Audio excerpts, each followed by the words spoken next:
All right, so Scott is here from GrillinFools.com. That's GrillinFools.com. They're on Twitter, too. It's at GrillinFools. GrillinFool, right? Or is it, just one. No S on that. Yeah, no S on that one. I noticed that there was something goofy on there. But we'll have all the links and stuff up on our blog if you go to 1057thepoint.com/war. We had Scott here before the Memorial Day weekend, and, man, was that a huge segment. I mean, it was great. The number of people texting in and calling in, and we heard about it for, weeks after it happened. And I guess your website traffic, guys, went crazy over there, right? Yeah, it went a little nuts. It was cool. Get a new provider. I'm not kidding. All right. Are you falling asleep over there? You got to wake up, dude. He's giving us a whole rock star thing. You're not a rock star. You're a grill guy. Get a grip. Not a rock star. He's a rock star of grilling. He's like, I just you hear him taking that big long Maybe did breath. you do a whole bunch of heroin before you came on? I don't know, man. Not a lot. I'm all right. I know it's early for you, man, but we're talking about grilling. It's 4th of July. Everybody's very excited. So we asked you to come up with 4 things, 4 must-have things for the grill on the 4th of July. Scott's going to tell us all about that, and we're going to take your questions. If you got any kind of grilling questions for Scott, give us a call at 314-969-DUDE. This is your chance. 314-969-3833, or you can send a text over to 48258. Before you get into those 4 items, though, I know you were big when we were talking about this before the show, of letting everybody know just how against you are the pre-boil. Or what does it called? The parboil? Yeah. In the barbecue world, right? So especially with ribs. Because last time we had him here, people were calling in with their grill tips and everything, and they're like, well, first you boil the ribs, or first you boil the brats. And you could see Scott cringing a little bit. Tell us a little bit more about why you're so against it and why you shouldn't do it. Yeah, I didn't want to jump in last time with this. I just really wouldn't want to rip anybody. But, the food science behind boiling is to take flavor out of whatever you're boiling and put it into the fluid you're boiling it in. Yeah, that's how they make stock. Right. It's how you make soup. It's exactly what it is. So I think the one guy called in, he said, okay, I put my pork steaks in a crock pot with barbecue sauce for 3 hours or whatever, and then I put them on the grill for about 30 seconds. That's not grilling, okay? That's some great flavored barbecue sauce because you've taken all the flavor out of that meat and put it in the barbecue sauce. And it does tenderize. And so it's going to be very tender, and you're also going to have that barbecue sauce masking the flavor of the lack of flavor of that pork steak. But a lot of barbecue restaurants will cheat like this because they'll pre-boil their ribs in order to get them out faster and make sure they're perfectly tender, and then they just slather it with an uber sweet sauce or something like that, or over the top sauce. So they're fall off the bone, tender, they're great. It's all I really need. Well, you had some really crappy ribs with some good barbecue sauce. With some good barbecue, over the top barbecue sauce is what you had. You probably had no smoke flavor whatsoever in there. So but that whole example that you gave me, at least in the email that you sent over about how grandmother on Thanksgiving takes the turkey carcass, puts it in the big pot of boiling water. It's not like the water is flavoring the turkey. No. It's the turkey that is flavoring the water. So, you're losing flavor. Right. You're just leaching it out of the flavor. Now you're making soup. Now soaking brats in beer, I highly recommend that, but you don't need to necessarily simmer them, Right. Now there's one caveat to this. Now, and especially like this weekend, a lot of people are going to be out there grilling for 30, 40, 50 people, and they're going to have they got one grill in the backyard, and they don't have enough to really cook for everybody at one time. So in this case, if you got a big aluminum tin with some beer in it simmering, and you got to just keep everything warm, but you're not keeping everything warm for 3 hours and it's boiling the flavor out of it. You're keeping it warm for a little while. You throw some onions in there so that when they do bring that sauce out, the sauce has got a little flavor to it, whatever. But so you're saying you can soak the brats in beer, but don't boil them. Right. If you boil them, you're taking flavor out. Or just to keep them warm. And also, you don't want to pierce the brats either. Right. No. So, people are texting over and writing over you pierce it so that the juices have a chance to absorb into the brat through the casing. And that lets all the juices out. Well, the casing's not waterproof. If you put it in there, it's going to soak it up to the casing, but it's also going to keep that fat out or into the meat. And a brat's just like a steak. You sear a steak, you let a steak rest properly so the juices stay inside because it tastes better that way. Same thing with a brat. You let those juices, leach out and or boil them out or whatever, poke a hole and let it come out. It's not going to taste as good. Fat tastes good. It's sad. That's the reason we are what we are. It's delicious. That's why good marbled steak is awesome. You go over to a barbecue at somebody's house and they got the brats on the grill and they got the fork. And they're turning them that way. Or any meat. Anybody that uses a fork, oh, God. I mean, use a pair of good tongs. Tongs, man. the one thing that makes me cringe more than anything when I go to somebody's like, yeah, grill. They pull out the fork and I go, Yeah, you're killing it. Whatever you're cooking is going to be completely drained by the time we actually eat it. Got any grill-related questions you want to ask the experts from GrillinFools.com? It's Grillin, not grilling. GrillinFools.com. Give us a call at 314-969-DUDE, 314-969-3833. Scott in Granite, good morning. How you doing? Hey, what's up, man? So what's your question? I was wondering, when you're cooking any sort of meat on the grill, I use a charcoal grill. Now, how do you keep that lighter fluid flavor from seeping through into the meat? Well, the easy answer is don't use lighter fluid, but it's not always possible. I actually did a pig on Memorial Day weekend, and you were talking about that Friday you were in here. How was that? It was spectacular. Kenrick's hooked us up with a grill to do it on the pig, and you really can't light 100 pounds of charcoal with a charcoal chimney. So, there's two ways to do it. One, buy a charcoal chimney, and that'll save you so much money over the. What about one of those fluid. Electric ones, like the heating coil? Yeah. That's great. Just don't leave it on there too long. I know from personal experience they melt. There's something else called a Luftleiter, which is great. You can it's like a little heat torch. It's a hand heat torch. They're fantastic.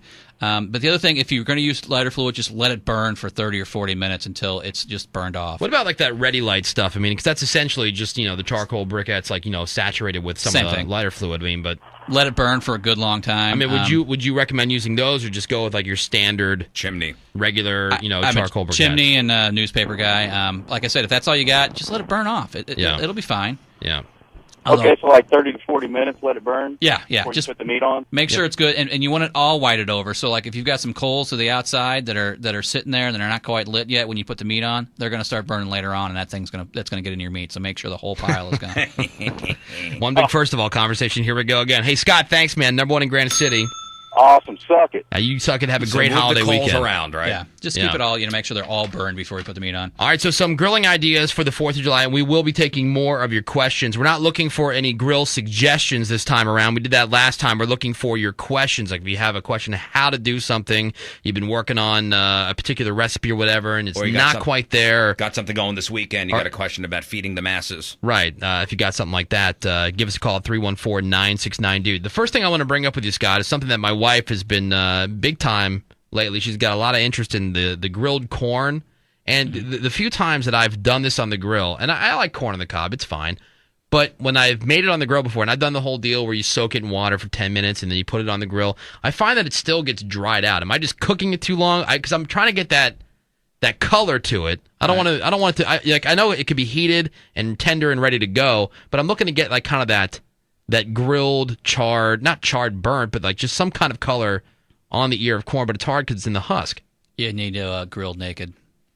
Yeah, here's personally, or the corn. The corn. Yeah. Here's what we did a couple weeks ago at my house. Took it out of the husk, wrapped the corn in bacon, and then put it in tin foil and put it on the grill.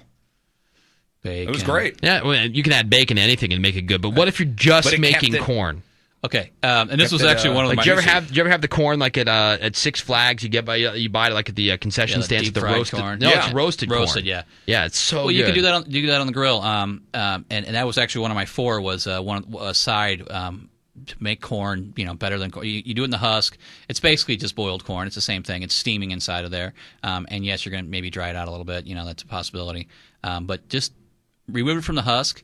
Get a compound butter, mix some butter with some garlic, some herbs, or if you don't want to use butter, you want to go a little more healthy, use like an infused oil or something like that. Men use butter. Then, Reese's wrapping is in bacon, man. It was delicious, by the way, and I recommend it. That sounds awesome. Corn flavored bacon. It was delicious. So and just put it right over the heat and let it kind of caramelize, and so that it'll actually brown up some of those kernels, and just keep brushing them with the butter. Now, how long and what kind of temperature? High heat. You're going to put it right over the coals, and but you're only leaving it on for a few maybe a minute on each side. So no tin foil. No, just keep rotating it, and keep brushing it, and so that the butter will initially insulate it a little bit. Yeah, but you have then it'll butter. actually cook it. And then it just keep brushing. If you look on the website, I have a couple different ways of doing it. And another option is to smoke it. Yeah. Okay. Yeah. There's a lot of people going to take that a different way, but smoke the cob. Smoke the corn. Put it off the side with no heat. Put some smoke wood on there, and again, I keep dredging it with butter. Yeah, how long does that take if you're smoking it? Maybe an hour. An hour. Yeah, if that. And it'll brown up nicely. It'll get a little chewy, but it's fantastic, and it's got a nice little smoky flavor. Yeah. If you don't want chewy, then that naked grilling sounds good. Yeah, that does. Grill it naked, the butter, right on the heat. Compound butter. Yeah, that sounds really good. All right, so we'll put. By the way, all these tips and ideas and everything are going to be on the blog today. You don't have to worry about where to find it. We'll put a link that goes right to GrillinFools websites, GrillinFools.com. So that's the naked corn. What else do you got? So 4 for the 4th. What else do you got? So I had I basically had 2 basically main dishes and then 2 sides. The corn is one of them. And I know a lot of people this weekend are kind of stuck with burgers, brats, and dogs now. And that's fine. Nothing wrong with that, man. Right, and especially if you're going to Kendrick's and you're getting some of those apple brats, which I just am absolutely addicted to. You know, really good. They have the apple and maple ones. The smoked apple and maple brats. Those things are awesome. Oh, that's now. Riz, you had one of those at the kids' party. Yeah, when you came over. Really good. Real good. Oh, that sounds awesome. Yeah. So, well, let's take it up a little level, and we're not going to go anything insane here, but let's take it to the next level. And let's talk about a St. Louis staple, the pork steak, and which was invented here, is invented at the Schnucks on the Hill that I don't think it no longer exists. I think they tore it down.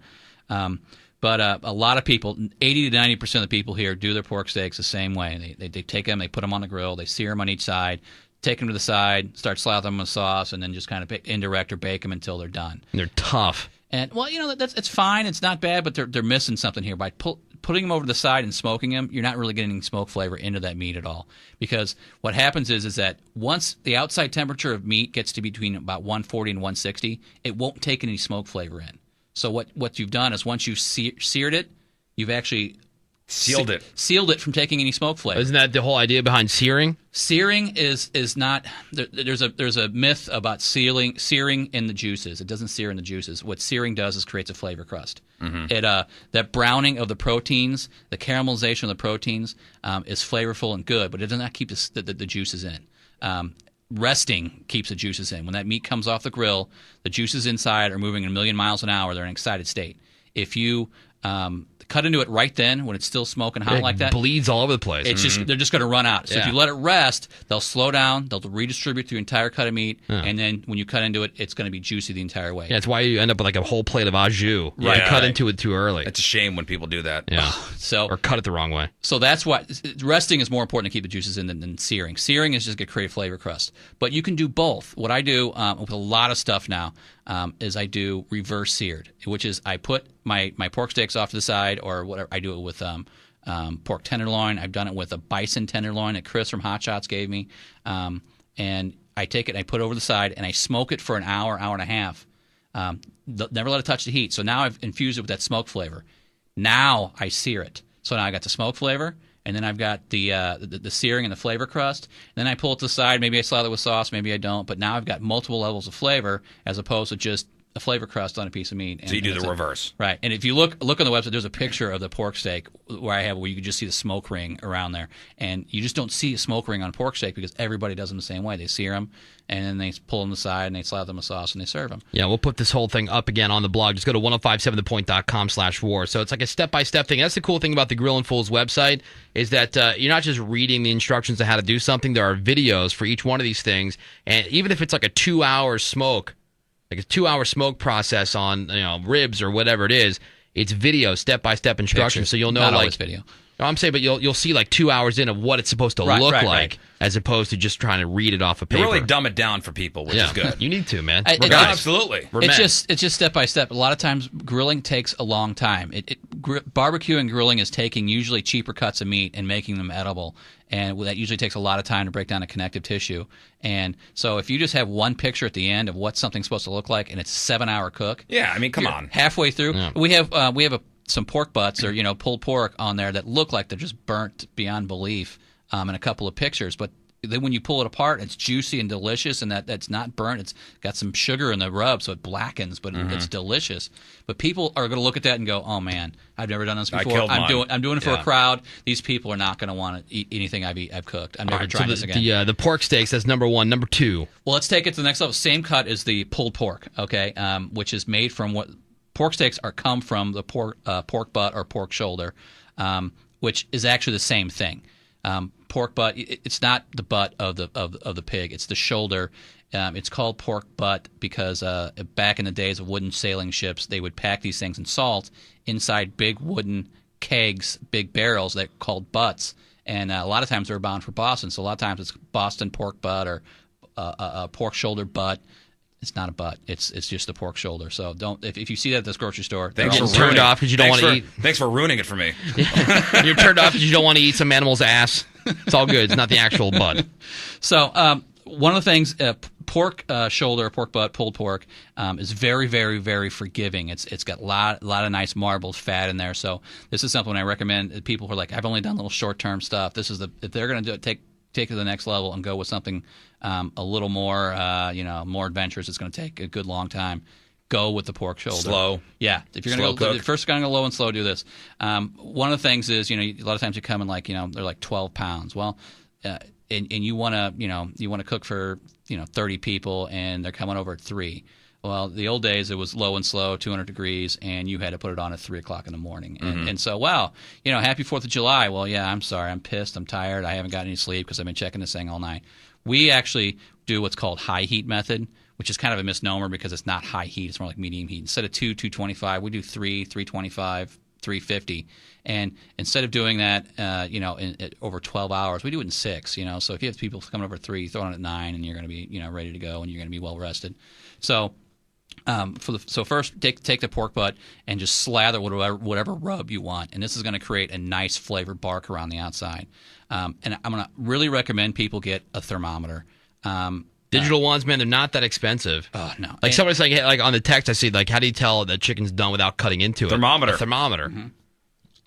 And they got instant read thermometers that are great. So, or the thing, if you're doing a whole bunch of chickens, like chicken pieces or whatever, pull one off, just do a little quality control check, Is this done? I don't know. Check it. You don't have to, serve the whole thing, you don't cut into somebody's steak and eat one bite and go, here, you can have it now. But for chicken, pull a leg off, pull a breast off, check it out to see if it's all right. All right, so you put the rub on there. Put the rub on. You want to get a temperature gauge that's accurate on your grill and in the meat, and you want to keep it between 300 and 3 1/4. Smoke wood on in your charcoal or on the side of your gas grill, and then your pork on the side, and you're going to go for about 165, 170 here now. This is going to, depending on the size of the pork butt. Now, like I said, if you have a 12-pound pork butt, I highly recommend cutting in half and doing 2 6-pounders. That does not mean you still cook it for a 12-pounder. You cook it like you're just cooking 1 6-pounder. I get that question all the time. It's kind of funny. And it's going to stall at 140, 150. It's called the stall. And you're going to go wow, we're going to be ready to eat here in a half an hour. Everybody get ready. And it's going to stall. What happens is that all that fat kind of breaks down and it kind of cools off the entire inside of the meat. It's just when it melts? Yeah, and it's just going to stay there, and you're going to go, wow, in 3 hours I went from 90 or like 30 degrees up to 150, and now I'm sitting here. I need to get 15 more degrees, and it might take 2 hours to get the last 15 degrees. And then pull it off the grill when it does get to the right temperature, like we're looking 165, 170, and let it rest. How long? For something like that, 4 pounds, an hour. Really? Wow. Now, don't just set it on the counter, okay? Actually, wrap it in foil, wrap it in a towel, put it in tent it or something? Yeah, well, more than that. You actually want to kind of wrap it tighter.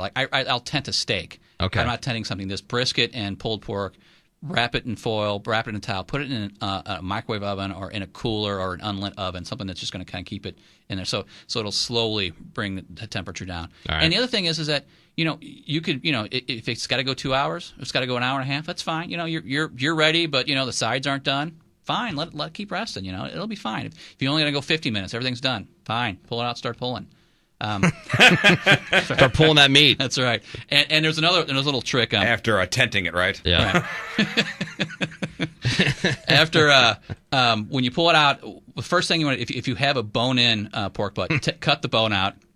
If you don't have a bone-in pork butt, there's actually a video on the site of we took a boneless pork butt after we cooked it, and put it in a big 2-gallon Ziploc bag, left the Ziploc bag open, put a towel over the end of the bag, put it on the counter, and just smacked the crap out of it with a big pan. Oh, and it broke. It just you smacked the crap out of a bone-in butt. Yeah, well, okay. Boneless butt. Okay, got it. And you just hit it a couple times, and it's going to save you 20 minutes of pulling your meat.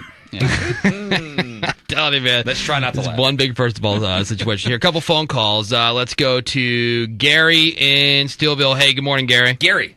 Hey, how's it going, guys? What's up, man? What's your question? Well, I have a problem cooking chicken, and I was just hearing you talk about the thermometers, but it's, I don't know, like wings. They're the winglet pieces that have the two bones. Yeah.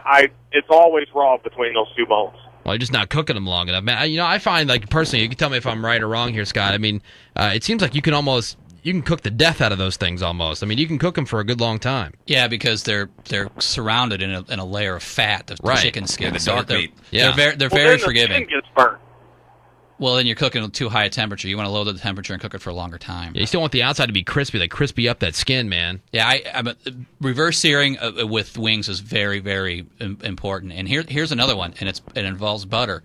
Reverse sear and put them on the side with no heat. Charcoal and smoke wood on the other side, and put them on and brush them with butter a couple times. Yeah. The butter's like tanning oil. It's just gonna brown it Browns 'em up up. and crisp it up really nice. That's awesome. Okay. Does that help out, Gary? Yes, it did. Yeah, All right, I'm going man. to try that again with my drunken chicken. Great. All right. Well, listen, have a great weekend, Thanks, man. Gary. Number one in Steelville, of course. Thanks a lot, guys. No problem. Let's go to, Roberto in St. Louis. Hey, Roberto, what's up? You are on with Scott from GrillinFools.com. Hey, you there? Yeah. Hey, what's going on, man? Hey, I got a question about ribs. I like to cook ribs a lot, but I don't currently have a smoker, so I'm wondering how can you do ribs really good and try to make them as tender as you can without having a smoker and having to smoke them for 4 to 6 hours. What kind of grill do you have? Do you have? Just charcoal grill. Okay. Again, it's going to be indirect. You're going to put charcoal on one side and ribbs on the other. And As far over as you can. Yeah, you want to keep it, and you want to keep the temperature in there. I try to do it like I do high heat method for my ribs too, so about 300. And for like spares, I do about 2 hours, but I don't go for that uber tender fall off the bone. If that's what you want, go about baby backs for 2 hours. Spares go for about 2.5 hours, but go about an hour and a half in, and take them off the grill and wrap them in foil with a little fluid in there. Beer, wine, you can use honey, you can use syrup, whatever, and wrap them up in foil, put them back on the grill, again, indirect, and cook them like that for about 45 minutes. And then take them out of the foil and put them back on the grill. Again, this is just to firm up the outside, because if you have a rub on it, it'll get kind of mealy, but this is just to get the moisture out of that rub. They will absolutely fall off the grill. When you put them in, just take note at how far back the meat has pulled back from the bone. It'll just be a little bit, but by the time you pull it out of that foil, it'll have pulled back like a half an inch, and you can just pull the bones out. Yeah, so Roberto, if you need any of these tips or pointers or whatever, we're going to put a link up on our blog. Just go to 1057thepoint.com/war, and it'll take you right to the Grillin' Fools site, and there's like all different kinds of stuff on ribs on there. Yeah, All right, foiling I is your friend if you want to do fall off the Yeah. bone. Foiling, it hyper accelerates the breaking down of the connective tissue, and it's just fantastic. And you just want to follow along with the instructions and the pictures and or video. It's right there up on the website. All right, Roberto? Yeah. All right, man. Thanks, buddy. Nice dude. Number Good one holiday. in St. Louis. Let's go to JB. Hey, JB, what's up, man? What it do? What's your question Hey, for JB. Scott from GrillinFools.com? Well, my neighbors and I are going to attempt a couchon doulet. Now, we figured out we need a better charcoal, and What is we're that, by kind the of- way? My question is, how far should the pig be from the heat source, and about how long should we go with it? What We're was that thinking fancy between thing a you 50 said? and a 70. I'm sorry? What was that fancy thing you said? You're going to have a what? We're going to have a bed of charcoal, or some sort of A crondolet? Crondolet? couchon, like pig roast. A pig roast. Okay, see? you could have just said pig Yeah. roast. He wants to be fancy about it. And we're going to have the bed I don't of speak no charcoal. French. We're wondering how far away we need to have the pig from the heat source, and about how long we take a 50-pound, 75-pound pig. Are you you're going to be a bed? You say a bed of charcoal? Like you doing this in the ground, or what are you doing? Yeah, well, we're thinking about having the charcoal on the ground and the pig elevated. Is there a better way? Anything you suggest? Yeah, I would that's suggest giving Kenrick's a call and renting one of their grills. You can't screw it up. I just did it last on Memorial Day.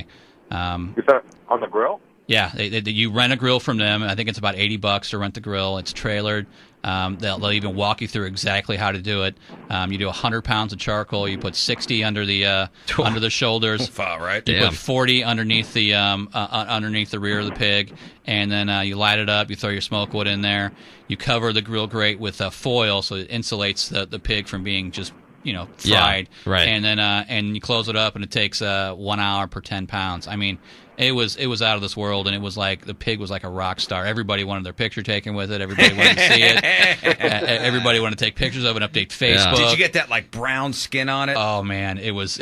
You saw the pictures, didn't you? Yeah. It was spectacular. The skin's the best part. I actually had to tell people stop opening the grill to look at the pig because everybody showed up. We had 40, 50 people show up. Everybody showed up. They were like, all right, let's go look at the pig. I'm like, guys, it's never going to cook. So then I opened it every hour. I had to make an announcement. We're opening the grill. Come by and take your pictures. It was like a rock star. You know? Like, all right. Yeah, so I think the best piece of advice here, man, make sure you rent one of those grills. All right, and where rent it from where? Kenrick's. Yeah. If you're going to do it just over the ground, you're going to have a spit. You're going to have to turn it the entire time. Yeah. You're going to have to. It's gonna be a whole thing, man.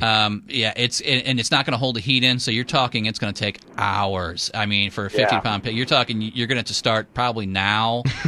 You'll eat by Tuesday. Yeah, you might be ready by the fireworks by the Philharmonic fireworks on the 4th. All right, JB, thanks, man. Hey, Kenricks.com, KENRICKS.com, or just text the word meat over to 48258, and they'll send you all the information, okay? All right, thanks for the heads up. Thanks, JB. No problem, man. We're going to have to take a break here, but real quick, Kristen in St. Louis. Hey, Kristen, what's up? Hey, nothing. What's going on? What's going on with you? You're on with Scott from GrillinFools.com. I really don't have a question for him. I just wanted to tell him that I tried the grilled peaches that he has on the website, and they are absolutely phenomenal. Yeah, there's all kinds of stuff up on that website. They are amazing. With the desserts. rum sauce, they're so good. Yeah, he's been trying to tell us about the, what was that, the grilled romaine lettuce last time? Yeah. We do with some the weird Parmesan stuff. cheese Did you try? You had the butter rum sauce that went on that? That's. Oh, they were so good. Oh yeah. You could just drink that butter rum sauce, by itself. So you're gonna be trying any of these ideas that he's got for us today? I'm not sure. I'm planning on going to the lake with my brother and sister-in-law, so I don't know what they have going on. Bring a 100-pound pig with you and the Kenrick's Trailer Grill. Make the trip. Yeah. All right, Kristen, thank you so much for calling in, number one in St. Louis. All right, thanks. Again, the website is GrillinFools, GRILLIN Fools with an S.com, and we'll put the link up there on the blog. Just go to 1057thepoint.com/war. We have to take a break, otherwise we're going to be super late. We're halfway through the 4 for the 4th. So 2 more ideas coming from Scott. One more. We already did the corn. So does the corn count? I thought okay. Well, that was my other 4. So the corn is a side dish. Come on. All right. Well, because I had 2 sides. I'll come up with something else. We'll go 5. I got a couple. Like I want to hear about because you were telling me on the phone the other day about the pepperoni and cheese filled smoked yellow peppers. Okay, we'll go there. That sounds awesome, and also some crostinis and jerk steak. Oh yeah. It's like every time I talk to Scott, man, I feel like I'm starving. Jerk steak, pulled pork. Yeah. I'm all about the pulling and the jerking of the meat. And the other thing that he was going on and on about is how now he's into grilling beans. Yes, that's my other 4 for 4. Like baked beans? Uh-huh. Yes. You will never beans do baked don't burn on the grill. Took a whole lot of trying. You will never just get up that hill. Yeah, so like you got the whole the fatties and the smoked beans, and there's a lot of different things that Scott could tell us about. So I'll have him pick 2 more things that he can share with us after the break, and more of your phone calls. 314-969-DUDE. If you have a question for Scott, any kind of grilling question, 314-969-3833. After we get done with the break, you got to think about this. What's the best temperature, 314 is asking, to cook human flesh? So grill your corn naked. Take the husk off. Pork steaks. Everybody's screwing them up and doing them wrong, says the experts at Grillin' Fools. Figure out how to do it for reals. The reverse sear. Yeah, get the lowdown on our website. Just go to 1057thepoint.com/war. It'll take you to the links directly on the Grillin' Fools website. And also, do pulled pork the right way. I'm thinking reverse sear sounds like a Kama Sutra position. Like the reverse cowgirl? Yeah, something like that. All right, so what's next? What do you got? You got crostini, some jerk steak. What about those peppers, man? Tell me about those pepperoni and cheese-filled smoked yellow peppers. That sounds awesome. Okay, so I took yellow peppers and I sliced them down the middle. And took the cap off, took the white flesh out, the seeds. coated the bottom with about a tablespoon. So yellow pepper, you're talking about like the green, the red, and then they got yellow Once pepper. you get in the okay. You can use orange, you can use Supermarket. green, you can use It whatever. doesn't matter. So you just go with the yellow. Yeah, and I don't like green peppers that much. So yellow is just kind of, I love yellow peppers, but green peppers I don't like that much. But it's weird. If that's your thing, go for it. Got different flavors. Yeah, subtly. Yeah. So and you take some like a tablespoon of cream cheese and you put it on the bottom. Use the back of a spoon, kind of coat the bottom of it, and then take quartered cherry or grape tomatoes and fill it up. You can also use marinara sauce for this right here. Yeah. All right. And then you take pepperoni. I actually use copa too, just to kind of try it out. That was fine. And then set those on the grill indirect again for about an hour, and then about halfway through you're going to want to rotate them around and make sure that it's cooking evenly on both sides. Because you like chopping up the pepperoni or like just put five. I put 5 slices on top, just kind of cover. Oh, just on top. Okay. Yeah. And then after an hour, throw a couple slices of cheese or slice and a half of cheese. I think you use like Monterey Jack on some and Munster on another, and then close the lid just to melt the cheese, and then serve them, and it's just incredible. Yeah, that sounds awesome. Sounds awesome. I mean, you really can't screw up pepperoni and cheese. Right. Yeah. Yeah. As somebody did, they did with marinara sauce and mozzarella and pepperoni, like pizza peppers, I think is what they call them. That's good. Real quick, explain what the fatties and the smoked beans are. Well, okay, fatties. The grilled fatties is like that thing that we had before with the sausage and the it's kind of wrapped around the blueberry muffin, right? Which is I know it sounds gross to some people, but that whole sweet and savory thing, man, you can't. That's another thing you can't screw up. Anything sweet and savory is delicious. Think about like French toast with bacon, or sausage. I mean, it's delicious.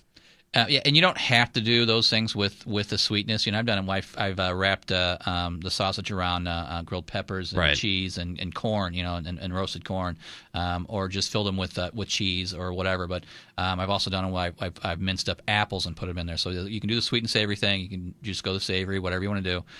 But it's basically a pound of sausage, and you can wrap it around something, or you can do it whole with some stuff mixed in, and then you make it back in kind of into the loaf it came in, the same size like it came in a Jimmy Dean wrapper or whatever. Right. And then you put it on the grill and you smoke it indirect for about 2 hours. You can put a rub on the outside. You don't have to.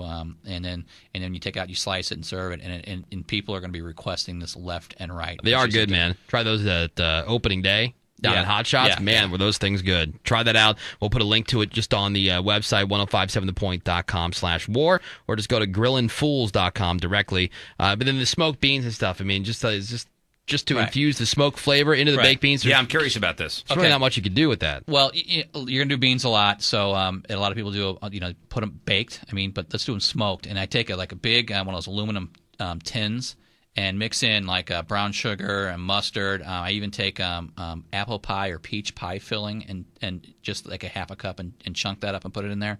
Trust me on this. And then some mustard to kind of counteract the sweet and savory.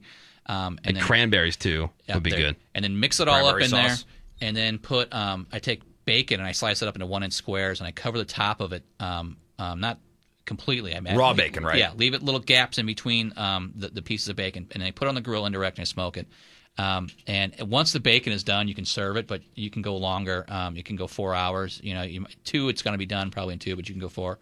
And once it's done, once the bacon's all done, just stir that all together and then serve it. It'll blow your mind. Yeah. You combine that with a whole bunch you will of never different bake stuff. them again. Combine that with your pulled pork or your pork steaks or whatever else you're making, and then Riz, I think, was about to start foaming and watering at the mouth over this jerk steak recipe that you were telling him about. Yeah, because I love jerk spicy chicken in like Jamaica. Yeah, sort of. But taking it to steak. Right, and it seems weird, and I was like, okay, it was just one of those weird things. I did one night. I went and bought a steak. I was at Ken Rick's, bought a steak, and I came home and I'm like, what am I going to do with this thing? And I buy this stuff called Walker's Wood jerk marinade.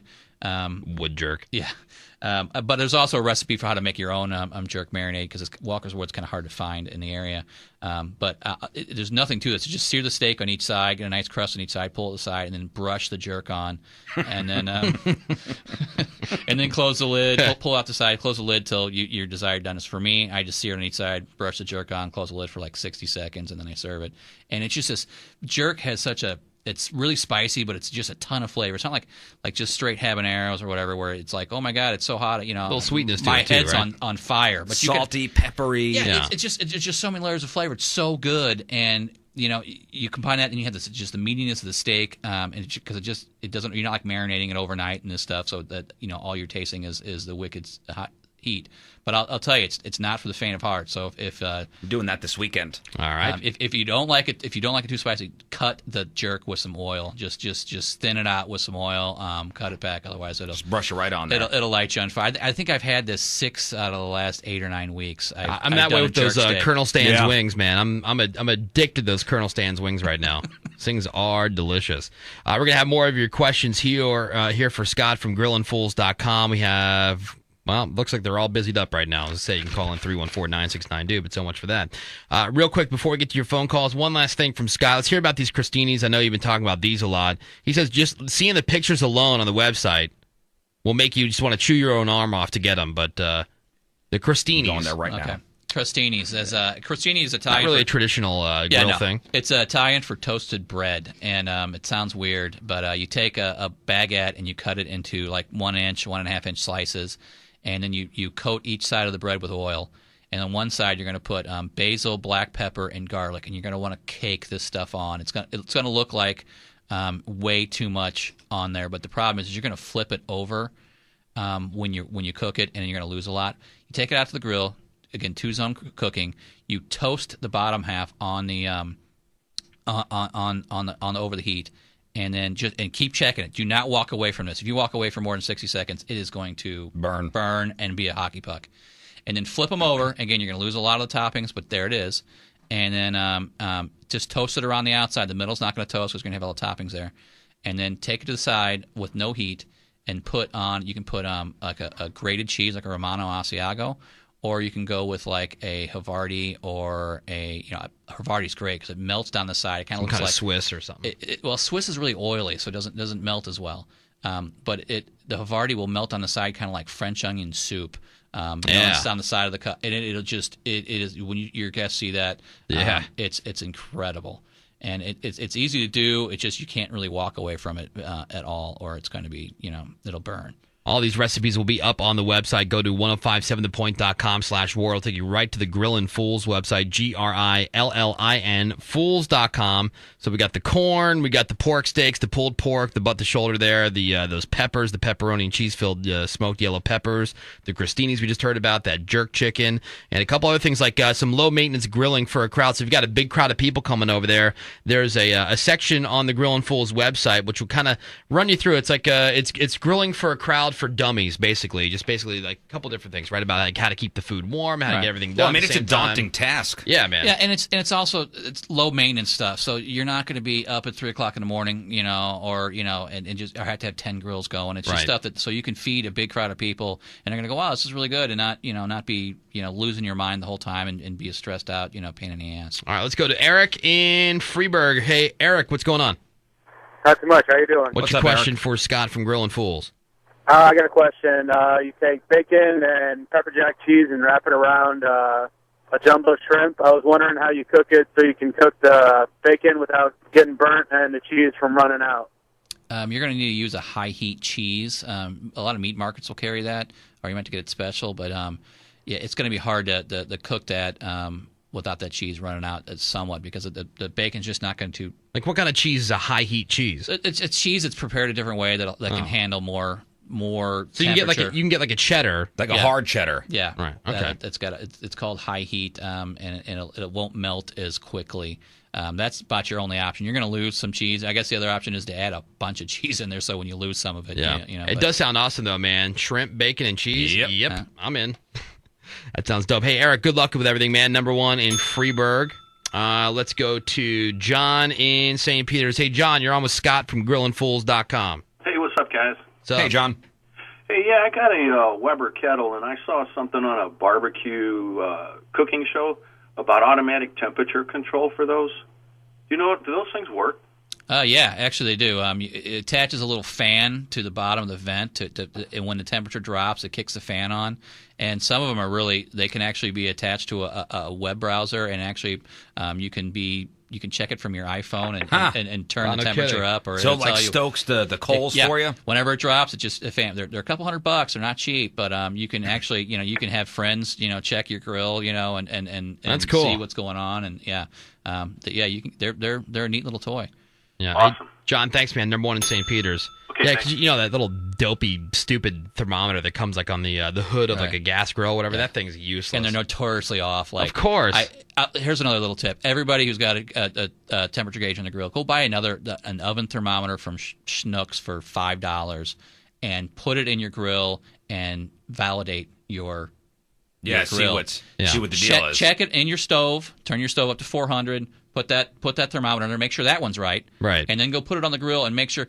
And even if your temperature gauge is off on your grill, and say it's consistently off by 15 degrees, so what? Now you know. Now you know. Now you know it's off by 15 degrees. Let's go to Dusty in Highland. Hey, Dusty. Good morning. Hey guys. What's going on? Dusty. Not much. I got a couple of questions. One question is, my father is having trouble chewing meat, and all his teeth is rotting off. We just trying to figure out how do you make the pork steak, basically very tender, like off the bone tender. Oh yeah, the pork steaks that you can like cut with a fork. Yeah. On the gas grill. Okay, so again, I do the reverse sear. I'd smoke them for about an hour, and then sear them, and then take them off and put them in foil with a little fluid for maybe half hour, 45 minutes, and then take them out of the foil. They'll be falling off the bone. Oh, okay. It seems to be all about the foil with you today. If you're going to go if you want fall off the bone meat, then ribs, pork steaks, you want to foil it. Foil it. You could get the same effect, but it's going to take you like 6 hours. I mean, right. you can foil it. You get the smoke and flavor infused in there, and then foil it, and it's going to uber tenderize it. There you go. All right, Dusty, thanks, man. Number one in Highland. Thank you. Thanks, right, buddy. thank you very much. And once again, thank you so much to Scott from GrillinFools.com. Scott, thanks, man. We really appreciate you coming in. And make sure you check out that website, GrillinFools, with a GRILLIN, not grilling, GrillinFools.com. Anything else that you want to pimp that is on that website that people should definitely check out? Let's see. We just got. I see Riz is checking out the peppers right now. Awesome. We've got an omnibus kind of post about all different kinds of ribs you can cook for the 4th. Everything from an Asian rib to a jerk rib. There you go. Ribs for your jerk, and then there's a beef rib, which is like steak on a stick. So if you're looking for ribs, man, it's all right there. There's like all probably kinds of ideas. 8 to 10 different recipes on how to do ribs. Tons of different stuff up there. These guys are just grill enthusiasts. I mean, this is not like a paid position. The Grillin' Fools website, you don't need a membership. It's just a couple guys who really enjoy grilling, and they put all their ideas and experiences with grills and grilling different things up on that site, whether you got a gas grill or a charcoal grill. It doesn't cost you anything. And the website is great. Yeah. With and the pictures and stuff, step by step. Let's get your grilling weekend set off right. We have a $50 Kendrick's gift card to give away. I mean, you want like custom cuts of meat, you want to do something special on the grill, you found a recipe that you really want to try from the website, just go over to Kendrick's and get all hooked up. Kenricks, KENRICKS.com is their website, but we're going to give away a $50 Kenricks gift card. Just text the word grill over to 48258. That's grill. And texter 1057 is going to win. Texter 1057 to text the word grill right now over to 48258. You're going to win a $50 Kenrick's gift card, good towards anything in the store. It's Kenrick's, old-fashioned butcher shop. You can't beat their meat. Again, the word is grill. Just text grill to 48258. Scott, next time you come in, man, bring samples. Scott, thank you very much. You guys a little early at the start of about 3 in the morning. It's lunchtime for us. It's Woody and Riz.